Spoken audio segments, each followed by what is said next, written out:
Action. Good evening, everyone. Welcome to the Human-Centered Design UAE Meetup. My name's Jonathan Steinzer. I'm the founder of the Meetup. I'll introduce myself a bit later. I'm Innovation Services Lead at the ECA, the Abu Dhabi Early Childhood Authority. And I'll tell you a little bit about our Meetup, and then we'll have our first speaker. Just stop watching.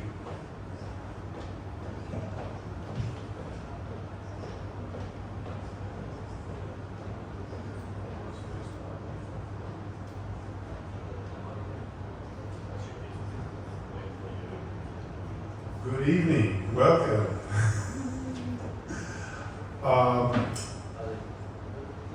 We are celebrating our 11th-year anniversary. I announced this last month in Abu Dhabi. It's technically actually May. I think I set up the account in April, but in May 11 years ago, in Marina Mall here in Abu Dhabi, at Caribou Coffee, I convinced my manager and my colleague. We had 11 people RSVP. Nobody showed up except for my manager and my colleague. And we printed a few articles on mobile UX. And from there we grew to the whole UAE, and it's great to be back regularly in Abu Dhabi. So welcome. Huge thank you to our sponsors and partners, Peter, who sadly can't be here, and Jack's at the back if you haven't met him. He's here with Sean as well. Specs are recruiters. They've just created a new website. I encourage you to check it out. Please critique it. You're all designers. Give Jack and Pete and Sean your feedback. Chris and I have already done that. Hopefully we'll do some usability testing soon. The session is being recorded, so if you have to duck out, check it out on YouTube later. We've also got all of our past speakers and sessions on YouTube. We've had some really great speakers. We started recording around COVID times, and it's all there on YouTube. Takes a lot behind the scenes. Unfortunately, they're usually here, but none of my fellow co-organizers can be here. They do normally make the effort, and they have been to Abu Dhabi. Some of them have spoken as well. Nada, Natalie, and Leopold. So huge thank you to the whole team. We're on the socials as well, on LinkedIn and on Instagram. So if you take your photos tonight, please tag us. Specs as well. You can find Specs on LinkedIn and the Insta as well. So without further ado,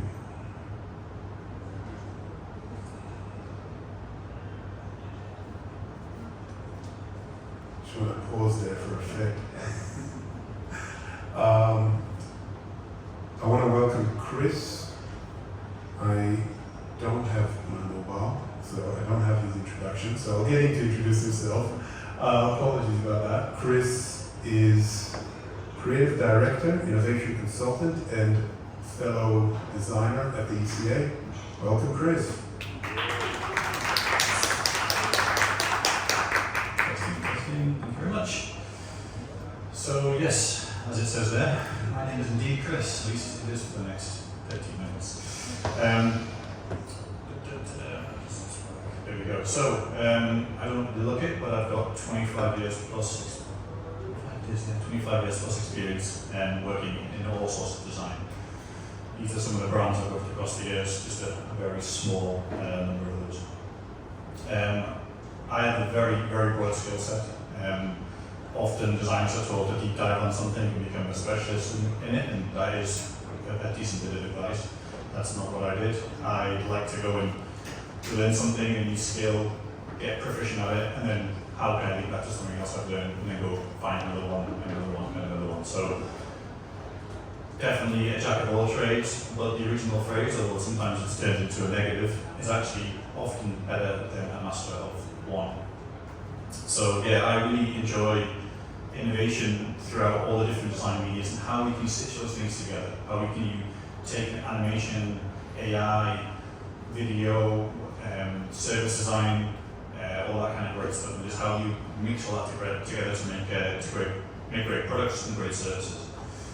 And the one we're going to talk about today was actually, I started it back in 2014, so it's quite a while ago, 10 years, which is, for something that was trying to be innovative and cutting edge, that's a long way to go back. So let's see whether we think it still feels contemporary today.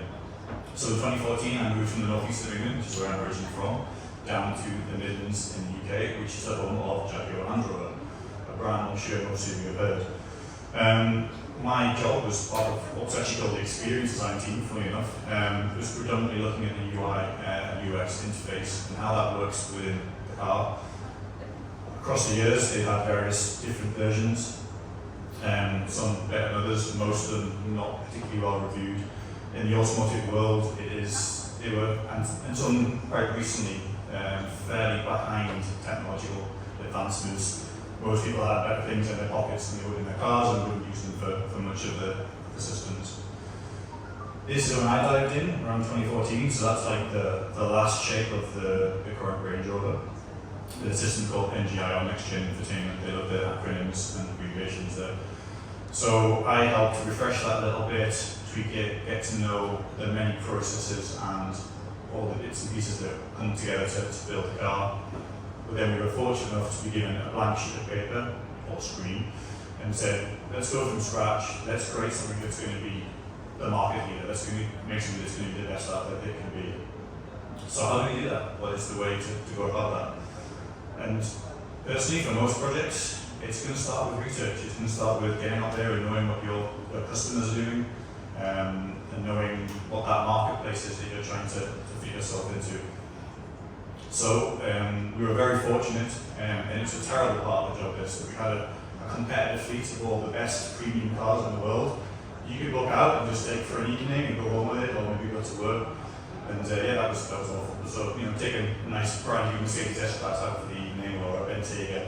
But we tried to live with them as much as we could, play with those systems, what works, what drives us crazy, what's great, what's surprising to like, what do we like about it.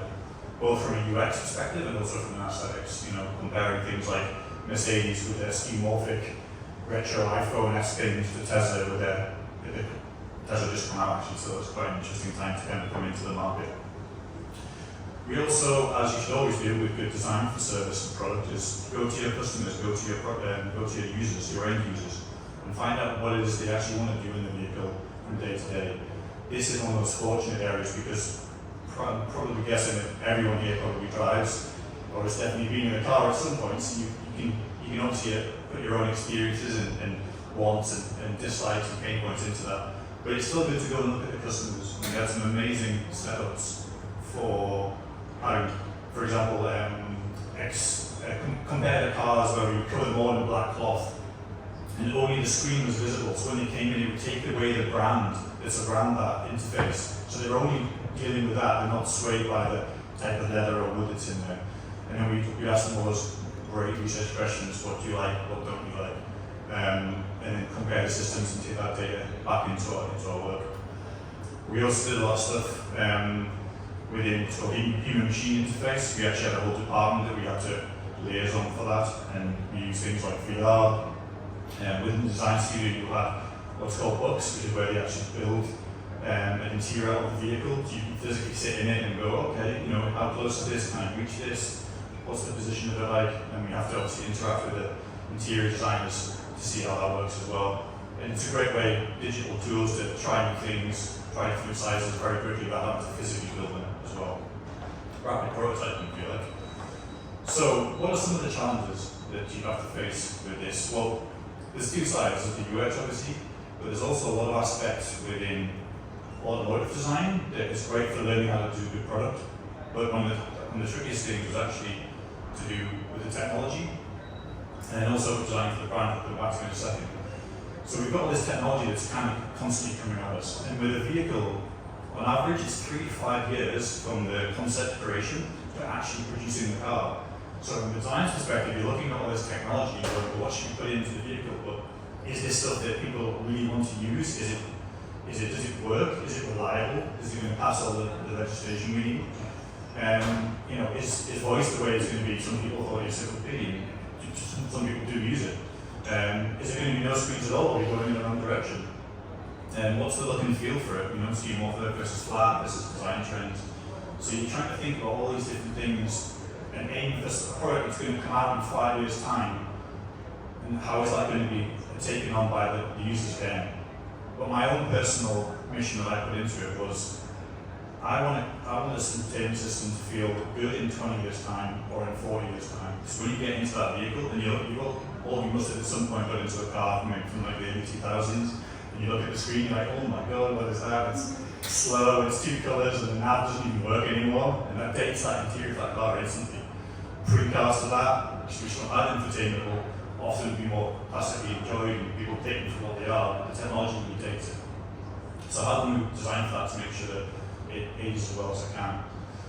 We also have a theme here which is very strong, specifically with the Land Rover side of the two brands, which was the design director had a philosophy of reductionism. So he wants to reduce things from buttons, switch gears.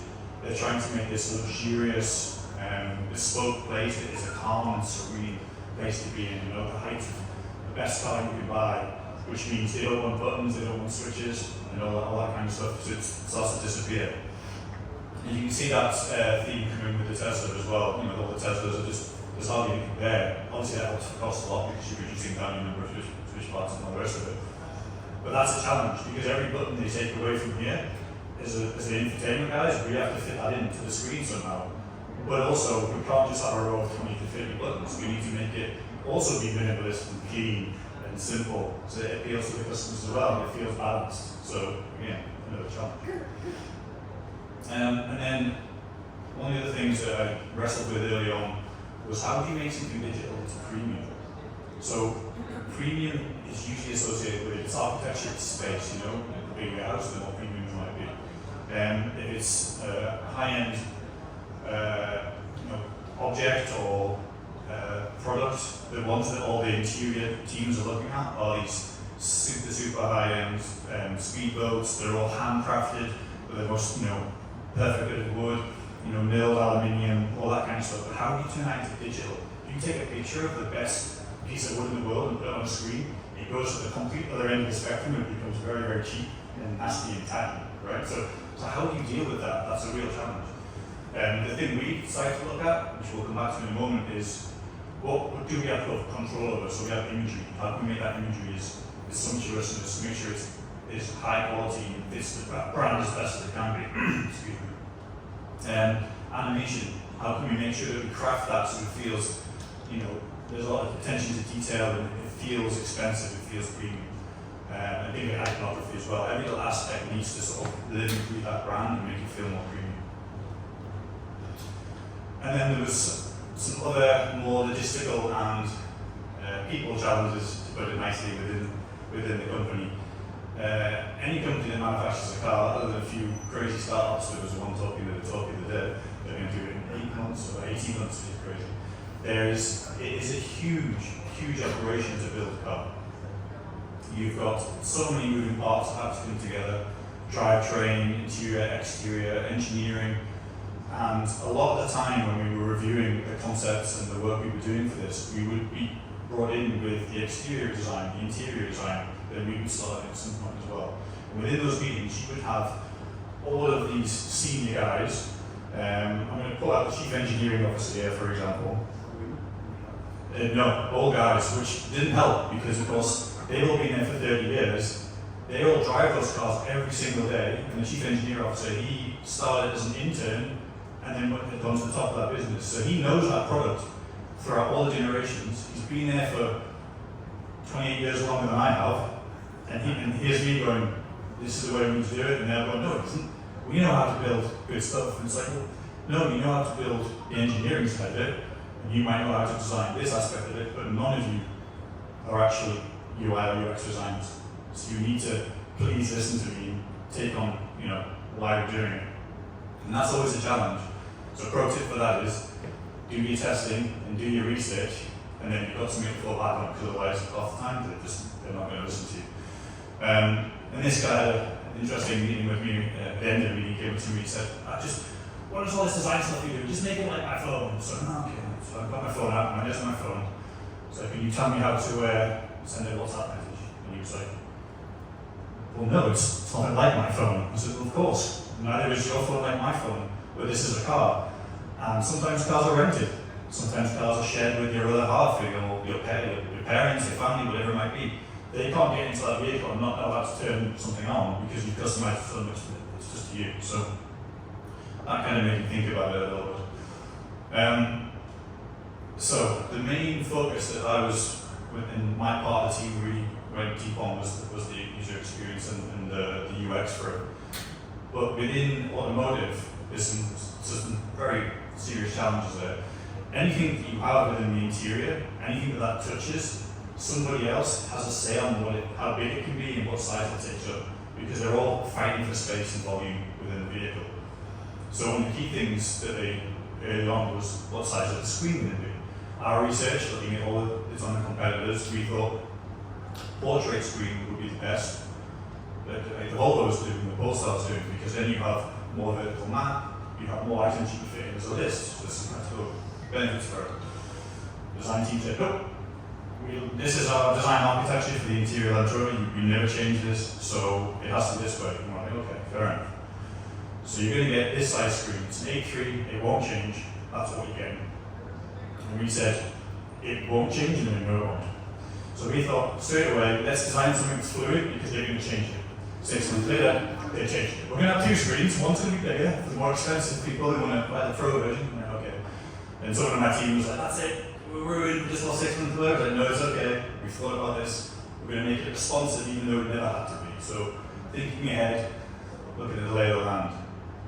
There's another challenge that come with designing for cars as well. Now, Range Rovers are big cars, they're SUVs, I mean, there's a lot bigger ones here. But I'm 6 foot tall, if I sit in that chair and try to reach the top corner of the screen from whichever side you're in, I can't reach it, I can't touch that bit. So there's like, straight away, okay, from the testing and the research, let's not put anything in that corner. Good idea. However, there's also right-hand drive cars and left-hand drive cars, so how do we deal with that? Now the previous system, they had to design every single screen and then output that screen to the developers to build pixel by pixel. But they did every single screen twice because they had a left-hand drive menu and a right-hand drive menu. So they doubled their work for the entire time. I mean, they go back a few years, so we'll give them a bit of a, fair enough. So we thought, well, that's kind of crazy. So why don't we just lock that out into 2 strips? And on one side, whichever the driver side is, we can have shortcuts, the key things you need to get to, open just a tray for all your different features. And on the other side, that can be more like things that we don't need to touch as much. And if we do, we can put it down the bottom where you can reach it, things like settings. And then we can just switch that in code. It's so simple, it takes 2 seconds. You can do that in the config for the car, no problem at all. And then, whichever the far corner is, you have those notifications that you don't need to touch. So we've got that dead space and we're making use of it. Have use of the space. And then, to make sure we didn't have to hand it, let's put the menu across the bottom. Let's just center align it. Let's just make it text. And if you do need to switch it from right to left, Arabic for example, it's a code switch and it doesn't look any different. This one's number 1 instead of this one's number 1. Really, really simple. And then came the thing that so many conversations about, that everybody felt like they had the right idea. Go back to this before in times about 20. Is what goes on the homepage. What are the key things that people want to use? And this, to me, just seemed so obvious from the very get-go, but everybody seemed to have a different idea. But to me, it was, you have all these features in the car, and they have a lot of features in the car. You have all these systems, but most of the time, yeah, you might play with those, you might spin around the cameras when you sat there, you might play with the ambient light, but if you're using the car, if you're driving, it's 3 things. I want to listen to some music, I want to call somebody, and I want to know where I'm going. And that's it. So let's bring that to the forefront. And you can change that if you want to, you can make that panel something else if you really want to. So let's bring that to the front. And then the marketing guys are like, but you're designing something that is both a Land Rover, an off-road Defender, but also an F-Type sports car. We want something that feels, that looks right for our marketing brochures that sells the car, which is on that picture of the interior. So we're like, okay, let's add some more panels off screen. And if you swipe those across, these 3 panels can be simply, if it's a Defender, they can be off-road, 4x4 information, weight aid. If it's a sports car, it can be active exhaust, aero stuff, stopwatch and GPS. So you instantly feel like, I'm in a sports car now, I'm in a sports car, I'm going for a drive. So they were happy with that, tick that box. But then, we want to take that a little bit step further. So if you press on these panels, they'll take you into those main features, your navigation, your music, whatever it might be. But most of the time, you're doing fairly simple presses. And if you have to go into something and come out to it every single time, then that's 2 or 3 presses, and it's more eyes off road. And eyes off road is critical, because the longer you spend your level in now, the more chance you have you're going to hit something. So we put shortcuts there. So again, you break down the tasks from the research, from our own personal experience. What do I do when I go somewhere? I usually want to go home. I'm in a car park in a state, I don't know where it is. I press home, I get out of the car park, I cancel it, I'm on my way home. I've gone to a conference, I've gone to the hotel, I go somewhere else, press that button, the list comes up, and we've just got the recent places we're at. Same for calls. You call the same 3 or 4 people all day long. You call your wife, or your husband, or your family, or the 2 people that you work with the most. Who else do you call? Anybody else? They're always there in the recent. You can get to them in 1 or 2 presses, and again, saves time. It just looks better than that at the end of it, I promise. Vision identity. Perfect. So we did lots of concepts. I'm not going to say too much on this because interface and UI is a whole different thing, but most of it's just, trying stuff and seeing what works. But we did a lot of different look and feels, more conceptual, trying ones that were a little bit more, a little bit more Tesla-esque, where we throw everything on the screen. How does that work? But we wanted to keep it simple, but try and get back to what we talked about, that premiums. So this was the kind of final concept animation before we went to build, which we took a kind of digital origami stance. We needed to add something to it to elevate it from just being too plain and too minimal. So this is the animation that we did just to tell that story. So it's a classic London day, it's rainy, it welcomes you to the car, and then everything just comes in this really beautifully damped animation. So now you can see things coming to life. We brought in some imagery, so that ultimate concept was you pull in images from the city that you're in, you know that from the location, you could pull it down. You have your phone if it's charging, and you have album art that comes up as well, but all treated in a beautiful and respectful way. Early on it was 2 shortcuts. As always, if you go to the cars out now, I'm sure they've put about 17 because they keep throwing things in and we keep going. So yeah, I want to go home, you press this, you get a list of your recent things, really simple.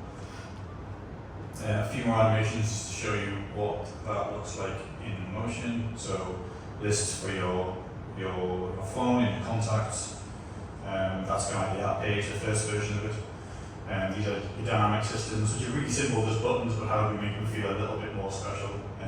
Stopwatch, you can see every screen, every little element that comes on is crafted and has an animation to it to make it feel more premium. This is kind of one of the first in situ in a car, first test versions that went live. You can start to see that a few more shortcuts have crept in there, design it. Fight. But I think, I agree, it's fair to know. And then for the larger version, we just extend everything up. We just make it flexible and it's fluid and it moves up. A few of the screens, for here, you can see that lower menu that I talked about. It's just really simple, clean text. Way date, nice and simple. Letting the visuals of the car really sing. I always want to do a website for a car manufacturer because they just give you loads of great images and you just put it on the page and put some text and have it. Same things. And this, kind of coming around to the end, was one of the features that I was given to design because we had so many, we had to block them out to different teams, which was the cameras. Now, there was another electrical team, and development team that worked on this, and one of the guys had been there for 4 or 5 years and worked on 2 different iterations of the camera system. And he came up to me because I had to meet every feature on it for every different feature within the product, and he said, okay, you've got an easy day today. I was like, how's that? It's all brand new cameras, so maybe we can spin around it now, we can move to different angles. And he's like, yeah, but I've got the HMI from the old one, this is the best way to do it, this is how you should do it. And I said, I don't think it is, and I think we can probably do it, but no, this is it. You need to put all the buttons inside buttons, and you press them, and you expand out, and you go down, and you find it, and I was like, okay, so off I went. And he wouldn't take no for an answer, so what I did, and it pretty much exactly these graphics, I took his UX, and I built them both in a clickable prototype, and I went out to the 30 people around the business, and I A/B tested it. And you guess at the percentages of which preferred my version A versus the version B? 100%. You sit down with someone with that, and you show all the comments and the data, and I get them to use it as well. what can they say? You know, it just proves it without a shadow of a doubt. So if you do that, you back up what you're doing with research, with data, then how can they argue against you? Another cool feature, which I'm not going to hold, but they delay the camera as it goes under the car, so it feels like you have a transparent pod, which is really cool. And that's a really good innovation bit of technology there. Here you can see a Top Gear review where they're actually using the cameras. And a great example of why you need to have monument button sizes, because you're trying to press a button and you're all over the place. You can see how the cameras worked, and it was just a simple thing of let's just press where the user wants to see. Why does it have to be any more complicated than that? And there's the one with the transparent one. One of the little great bit of feedback from user testing, we love the icons, but we find it really hard to spot which one we want.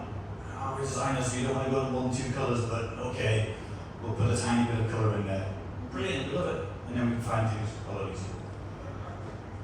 And there's a kind of final shot in situ of how that looks in the 2020 Defender. So I left JLR in 2019, came here, and then about a year to a year and a half later, the product came out. And I technically started the product in about 2015, 2016. So that's a long time to wait for one of your favourite bits of work to actually get on the roads. But now every time someone goes past me, a Range Rover Defender, there's a lot of CR, go get. That's fine. So feedback and reviews, it did win 1 award, mostly for the technology, but I'm going to put it on there because it looks good. And some great quotes. The one from Top Gear I particularly like, the camera goes up your witchcraft. But yeah, my key takeaways for you guys to sort of try and apply this back to other design problems, projects and the like. Always research and benchmarking, understand where you're coming from. As I said before, your opinion is not good enough, especially as a designer. You can be the best designer in the world and just go, I know it's great, you know, I pulled this out of the air, but I'm no designer, I've been in it for years, it's great. Back it up with some data, and you'll find that the higher you go up, the more senior level people you're talking to, C-level CEOs, all of those kind of guys, if you can't back it up with something, they'll go to the person you can, even if they like your designs better, because they want it to be quantifiable, and they want to know it's going to make their product that much better. That goes into explaining the process, you know, focus on the why, have a process to go around and you back into that, which makes things a lot better as well. And be prepared to fail. Testing is designed to make things break. Embrace that. Designers are so precious about stuff, you know, but it's like, made this so perfect. It's not perfect. It's not, none of your babies are perfect, which is true, I'm sure, in many ways. But yeah, let it fail and then make it better for it, which your products always and services always will. Thank you very much. Any questions? Just turn the mic on. Yeah. You just need to sync. They said let's not keep both mics on, otherwise everyone will go deaf. Any questions? Yes, Betsy. That's here. So when you think of the interior of the car, I found it interesting the origami pattern you guys have come up with for the UI. Was any of that integrated in the interior of the car, or another version of the question is, did you have like a round table of everyone involved within the interior of the car, like lighting, materials, people that would have been stitching, the UI people, like how are you unifying the feeling and the look of the interior? Can you just turn the mic off? Turn it off. Got 2 at once already. Clear? Cool. Yeah, really good question. This is, if someone said, what would you do differently when you went back, this is something that I would try to work a lot harder on to try and get that uniform between the interior. But, the concept stuff, which was the origami style, came more from a concept we did for the Jaguar side, but this had to work dual brand. So, and then that evolved, and these things often evolve in different ways. So, there was some in the early concept that did mimic that, and I think that's something that a lot of cars are doing better now. They're starting to bridge those gaps. My team was relatively new at the time, and they kind of had us positioned with the design engineers and not with the interior team. So we were constantly trying to like reposition ourselves. Can we go and sit with those guys? Because we should be with them, you know? And it was very much a case of like, no, you guys are doing that, we're doing this. So that's something that I think could have been done better, to be honest. But it's also a tricky thing because when you're dealing with an interior like a Range Rover, it's so minimal. There's almost nothing to pull off there from a design perspective and aesthetic. And I must have done hundreds of different concepts that the interior director just went, don't like it. You know, like I had one that was, because again, you put graphics onto a background, you need to have a bit of depth there, otherwise it starts to fight each other. So the thing that I like using for a lot of the concept was vistas. And because that gives it a depth, you instantly kind of focus away from it. And then I came up with this, I still think it's a genius idea of using video, because you need a day and a night mode. Because in the daytime it has to be bright, otherwise you get too much glare, and the nighttime has to be dark, otherwise it's too bright for you to see. And I thought, why not use a time-lapse video of a beautiful sky? And then when you turn the car on, if you turned it on and it was daylight and it goes like, it cycles time and goes back. And I thought it was, I came up with this and I walked around, but I've done it. You're already messing up, I've done it, and I walked up and went, check this out, and he just went, yeah, I don't like it. So a lot of it was trying to find something that the... Because you didn't have data. Well, that's the thing, that's exactly, very good point, it's an aesthetical choice. And they had an idea of what they thought would look good, and not often the best. So we tried, we ended up doing so many different revisions and styles until we found something that they liked, and that was just a win enough at the time. But I think on other cars, other brands that have a motif, the new Dacia Sandero, which I think, oh my god, Dacia's not the new one's really good, I'll look at it, it's just coming out this year, 20,000 euros, so not cheap. But the design ethos of that car is great, and you see there's like some visual cues that run throughout the car, and I think they brought them into the UI as well. I think vehicles are doing that, design is doing that a lot better now. So, but I'll take that as a fair enough. It was 10 years ago. So, yeah, it's a good thing. Yeah, trying to mark together, but it's difficult because what do you take that looks graphically like the interior? It goes back to my point about using Bordeaux textures. It doesn't always work. It'd be nice to design something maybe that had a transparent feeling and it's not, so you can carry on some of the lines with your bodywork, but it's also interfere with the interface. And, I'm already getting headaches from back in the day, but yeah, great question. Anybody else?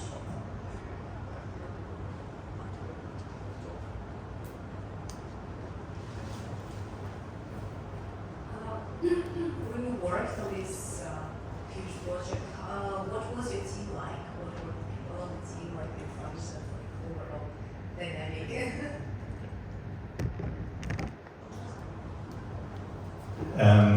The team was it fluctuated from about 8 to 10 up to about 14, I think. And we had like somebody focused initially on completely on animation. We had a manager and multiple leads. Some people were focused entirely on clusters, which is where your dials are. And then you would work with them to kind of move them together. And you would quite often get moved around different things, keep things interesting. And then of course you haven't just got one product coming through, you've got multiple vehicles. So the clusters tended to be more customized to fit that vehicle, that look and feel as well. So that was our kind of core team. And then initially we were split between 2 design studios, they now built them into one. And then we had multitude of the teams we had to work with. The human machine interface team, they held on to what's called the golden rules. So this is the minimum size the button can be, this is the smaller job type can be, you can't go any smaller than that, but it's not going to be physically allowed. This is how much animation you can have, otherwise it's going to be too much of a distraction. And everything we did when we saw the Tesla just came up, oh, they're doing this thing, we're going to do it, but it's not allowed. But it's on that, it's been sold, why can't we do it? We can't do it. So we scrap it and we do something else, and then 6 months later they go, oh, you can do that thing now if you want. I'm like, oh shit, you can't do it. So, and then there was the interior design team that we had to work with, even down to the physical stuff, as I said, with the engineers, the packaging. We had to be in those meetings to say, you can't make it that small because this is the supplier that we agree with, and just protect our space against other people coming in going, these rude. So it's a massive company, it's a massive amount of different teams you have to talk with. Developers as well, they're the first one they were doing in-house, and then they outsourced a lot, the second one to LG, for better and for worse. But an interesting part of that, I'd say, just as a quick anecdote, is something I try to think about a lot when I'm working with developers, and developers are great. You have to build relationships with them and communicate with them to really get the best out of it. It's a two-way conversation. Designers always think they know best, but actually developers can teach you a thing or two as well. So it builds those communications. But with an interesting vehicle design is that anything you can touch on a car, outside or inside, is called an A surface. A anything that the customer can physically touch. Anything that's not an A surface is a B surface. That's an engineering that goes behind your door panel, or what's behind your dashboard, all the physical structure and the connectors that go together. Anything that the design team for the interior design and the exterior design did as an A surface, if they gave it to someone as an engineer and said, right, this is final, this is what we're going to build, they were not allowed to change it. They cannot. If they do, they're in serious trouble. Because if you imagine that you give the designer your new Defender here doing a great job, and you give it to the engineer and he goes, you know what, I don't really like 18-inch wheels, I think 15s would be better. And I'm just going to put them a bit further back. And then you're going to end up with a car that looks like, Homer's car, it's going to be bits all over the place, and it's going to look terrible. So we used the same ethos for the pixels. We said, this is the design stuff. We did the design studio with our special passes, security, so only us can get in, so not really. But so we use that as a rule to protect us. Because every time you go down to see the rigs where the testing things, or even on the cars, it'd be like, why is that green? There's no green in the system. Where did that come from? Why is that pixel that line 3 pixels wide? Nowhere in the style guide is there a 3 pixel line wide. And they'd be like, oh, well, we're just putting it in. No. You cannot change that. Go back to the style guide. If it deviates, come and tell us, and we will go, yeah, okay, actually that's a good idea, or no, you cannot. It should be like this. This is why. So there was always a back and forth. We had to protect our designs like so harshly. It was kind of crazy. But using that thing of, if we are part of design and you can't change that because the monetary knock-on effect can be huge. It's the same with the product. If you use that in translation of how they build it, the quality goes down. It's like ordering something physically made. It comes back and it's falling to bits, and you're not going to buy it. Same principle even with digital. So, sorry, tangent there, but that's a cool little story from the life. Cool.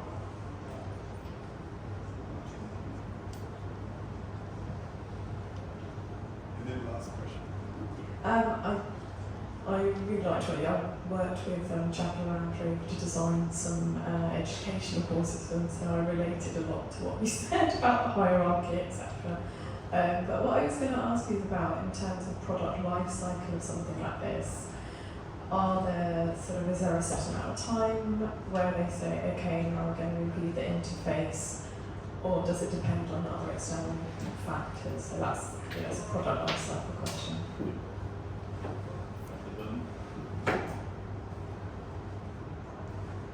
Okay, thank you. Well, this one, because of the stuff that was outdating a lot, as I said earlier on the previous versions, that's why they called it a plug-in infotainment system. So the idea was that the actual hardware, the chips, they could take them out and then refresh them. I'm not sure they'll charge a fair share for it. But and then also they had over-the-air updates the first time. So the idea that they can stream things down, they can do updates, and they need those updates because there's always problems, there's always bugs, and it's a bit of software. It's a very complicated bit of software running a lot of systems. So I think the idea is to do that for as long as they can. I mean, it's still going now. With the recent refresh for the Range Rover, I know they've taken even the last of the switchgear away, which I don't agree with, and customers seem not to be liking. You can say that now because I'm not working with them. Again, so they've started to put more things in that screen. As you saw there, the buttons started to expand, and now they've added some more into the side for the climate because they've taken the climate controls away. But the more you do that, even though we made that system with a little bit of space, because space is premium, you can't clutter it up and fill it with stuff. So I think they will redesign it. They're probably on with it now, I would imagine, because of the way these things go. But it's a bit more like the engines of a vehicle. The engines slot into the different product models, but they're on their own track. All the cars go through design gateways and obviously have a design process, but the drivetrains and the infotainment is a little bit more agnostic for that, so they can kind of do their own thing. So, but I think because they'll keep putting things in there, that they will have to do it at some point. And even with the plug-in stuff, I bought a TV years ago. They said we would do that. I've never updated it. It just got a new TV, so they'll probably change it up. But again, it comes back to what happens in the future. Where will the technology go? Look at ChatGPT last week. Natural voice and that is crazy good. Will that take over everything? Will your car start to have a personality? Will it be different characters on it? It'll take 5 years. So we just see where it goes. But I mean, they try to make them last at least as long as the car life cycle is not longer, but they're not attached to the same line. put yourself have a switch off, you switch on. So my question actually goes back to the comment that Batsi made about the data used to validate the aesthetics. Besides saying, I think this you're at a school or it's a very good school or whatever, or having customers just say, oh, it looks nice. What actual quantifiable data can you use to validate that a design or aesthetic is a good design? Very good question, and almost impossible to answer if you just look at it at face value. I think, other than the biggest ones that you mentioned, you've got to put it up against look at your competitors for a start. A lot of it is trying to be different to what is there, because you want your own identity to come through. And when we were doing that, we still had brand guidelines, we had all these things, but they're brand guidelines designed for merchandising or for the vehicle itself, or for the marketing shots. And we can use some of that and not all of it. Because again, it's not enough, the screen looked at the design, you've got to pull something in there to your friend's point as well, to make it feel interesting. So I think often what we would do is we'd show it in situ in the car, which would really help put it in place. It's a bit like if you're mocking a product up, you put that onto a billboard, a brand, you put it onto a t-shirt, you put it in situ so people can see what does it look like in the real world, not just, I had a lot of fights with the design director because he liked things printed out and put on his desk, and I wouldn't do it. Because as soon as I printed it out, it's not lit through a screen anymore. I said, the pen in them, I'll show you on my laptop or on your TV. And one time, waiting for him to come into the office, I had to calibrate his TV in like 10 minutes because everything was blown out. It was like, oh my god, you couldn't even see anything. So I think putting it in situ helps, and then putting it up against the rest of the market. How does it sit against it? What else are you doing? Because you want to differentiate, but then also does it feel more premium? And do a little bit of quantitative versus that. So even though yes, you're asking customers, you're asking other designers within the studio, you're giving them something to benchmark it against. So then you're not just holding your finger in the air. Does it feel more premium than this? Does it feel more luxurious? Does it feel like JLR? And then we show them other concepts as well and kind of go that way. But it is a tricky one to do to get quantifiable quality data on that, because so much of it is personal taste, so much of it is, I prefer that over this, I prefer green over blue, whatever that might be. But bringing it back to the rationale, even with selecting colours, you can go to a lot of products and go, okay, this product is known for that colour, this company is known for that branding colours, okay? So we don't want to use those because it feels like this. You also have colour theory in regards to, red is a very good colour in Eastern countries because it's about money, but it's also stage, all those kind of things. So how do you it's just taking all that things and trying to balance it together. But sadly, in some cases for this one, it was more a case of just getting something that the design directors would go for. But it was outside their comfort zone, so I felt like they didn't want to commit to anything, they were unsure. Show them an alloy wheel, oh yeah, I know whether that's right or not.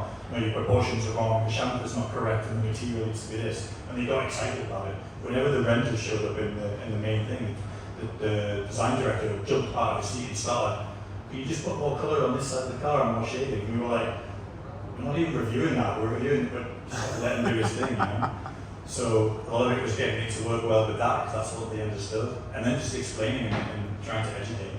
But it does, some of it always comes down to personal taste. But you put it up against the competitors and say, well, this is scheme, like things like Mercedes was very schemorphic design, which I think works very well for a lot of their target market who are a lot older, certainly back now.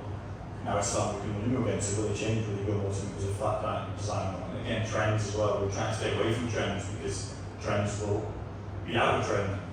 It'll last for a long time. So yeah, tricky to do, but I think bring as much evidence as you can, be ready for those questions of like, oh, I'm not really sure, well, look at what it's going against.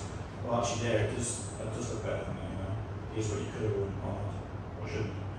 That makes sense. Well, that answers your question. Okay, I'm going to shut up now. Thank you so much. Last question? Oh, you want to take it to the end? Okay, last question. And then Chris will be here, so you can ask him.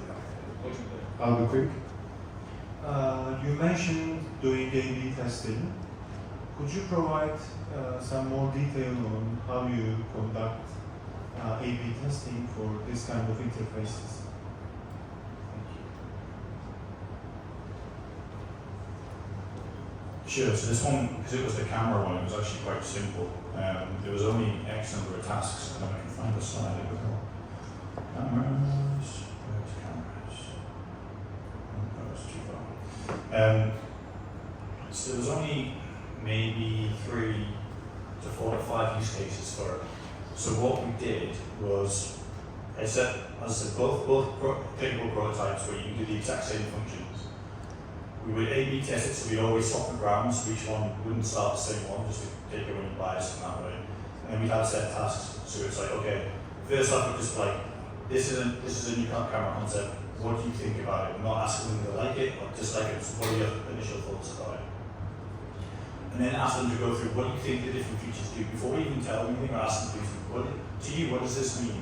Because a lot of it was looking at the iconography, because the iconography was custom made for the car. And as much as when you draw something yourself as a designer, you go, I don't exactly what it is, of course you do. If you know what it is, my mum knows what it is. My mum is always the benchmark for everybody who's testing it, because she's not totally computer literate, but she's very basic with computers. If she can understand and use something, then it's well made from a user perspective. So we went through and we first asked initial questions without just letting people talk, just listening. Let's sit there in silence and you know they're not going to say anything else. Let them just give all their first impressions. Then we would take them through tasks to do. So, okay, you're now reversing the car, we want you to put it into this mode. You're now touring a trailer, how would you go about going into trailer tour mode? We now want you to look at this part of the car, where would you press for that?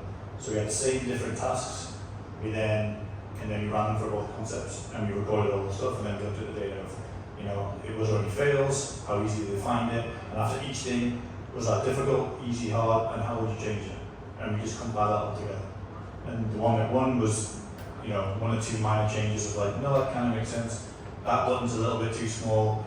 That icon is, I'm not quite sure what that icon, I think which one it was. One of them was a bit of a tricky one to do. One of the automated features, I think it was.